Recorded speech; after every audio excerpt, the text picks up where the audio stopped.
Message from the Malacanang Palace. Of the President. To all my constituents, the government officials, and to the whole Republic of the Philippines. In line with the celebration of a very heroic person's nativity, I officially declare November 9 and 10 a non-working holiday.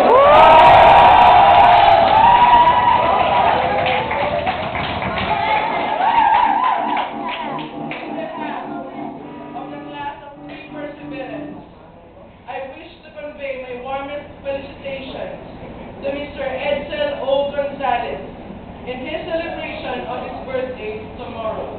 We praise the Lord for this day that He has given us, a committed, dedicated, and devoted advisor. This has been the second year that we have felt the caring arms of Mr. Gonzalez. He made our classes colorful and recognition by means of his eccentric sense of humor. On this day, may you feel that we, the class of 3 perseverance, appreciate and avouch his greatness of being our teacher, father, and advisor.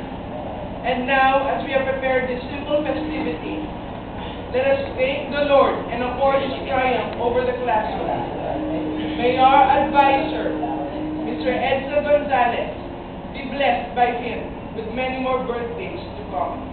Happy birthday, Mr. Gonzalez.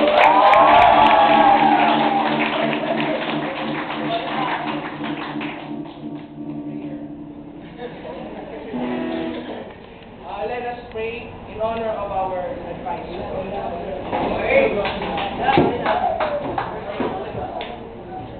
the name of the Father, the Son, and the Holy Spirit. Amen.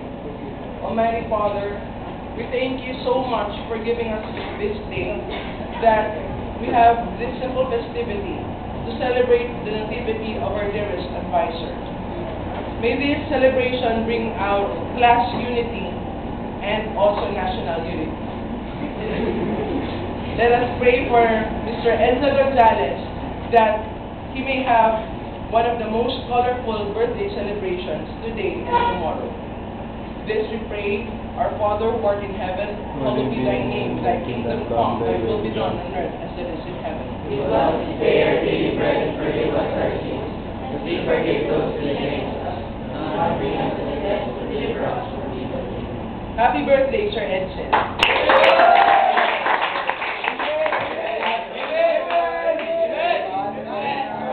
And this guidance which you are about to receive from thy bounty, through Christ our Lord. Amen.